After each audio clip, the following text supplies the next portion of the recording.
Jamnagar cyber police સ્ટેશનમાં દાખલ થયેલા ગુનાની વિગત મુજબ જામનગર સાયબર ક્રાઇમના PSI RD Tank, head constable Kuldeepsinh Jadeja, police constable Karubhai Vasra, Chiragbhai Basiya એમને એક બાતમી મળેલી હતી કે જામનગરમાં અમુક અસામાજિક તત્વો ટોળકી બનાવીને જે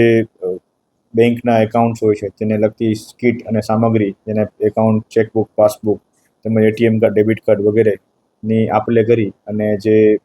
ખાતા હોય છે બેંક એકાઉન્ટના ડિટેલ્સ એને કમિશનથી અલગ અલગ માણસો માટે જે સાયબર ફ્રોડના અથવા તો કોઈ ઓનલાઈન ફ્રોડને લગતા જેટલા કેસોમાં નાણાં આવતા હોય એની ઉચાપત કરવા માટે વપરાવામાં આવતા હોય અને તેની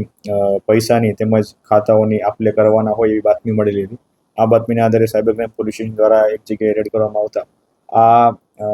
કુલ 4 વ્યક્તિઓની સ્થળ પરથી અરેસ્ટ કરવામાં આવ્યા છે, ધરપકડ કરવામાં આવેલી છે અને આ બાબતનો જામનગર સાયબર ક્રાઇમ પોલીસ સ્ટેશનમાં ગુનો દાખલ કરવામાં આવ્યો છે, જેમાં ભારતીય ન્યાય સંહિતાની કલમ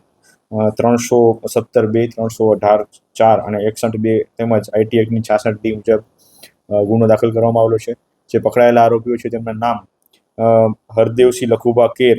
જે નાના થાવરિયાના છે, લલિતભાઈ રમેશભાઈ સાંગાણી, જામનગર, મોહમ્મદ હનીફ સુલેમાન મોડા, પાણાખાણ જામનગર, હર્ષભાઈ અનિલભાઈ જોઈસર જામનગર, આ 4 આરોપીઓને પકડી પાડવામાં આવેલા છે. તેમજ આમાં એક વ્યક્તિ જે આ લોકો સાથે સંપર્કમાં હોય અને આમને ગાઈડ કરતા હોય એવા એક વ્યક્તિ જેનું નામ રાજ ચંપાવત છે, મૂળ રાજસ્થાનના છે, તેમની આરોપીઓને અટક કરવાની બાકી છે. આ 4 આરોપીઓ પાસેથી બનાવ સ્થળેથી કુલ પાસબુક ને ચેકબુક નંગ 11,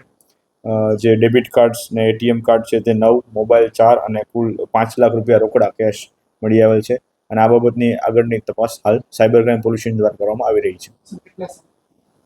એ બાબતની તપાસ કરવાની બાકી છે કે આ લોકો અગાઉ ક્યાં આવી રીતના ગુનાઓ અથવા તો બીજા એકાઉન્ટ્સ આવી રીતના કોઈ ભાડે આપેલા છે કે કેમ.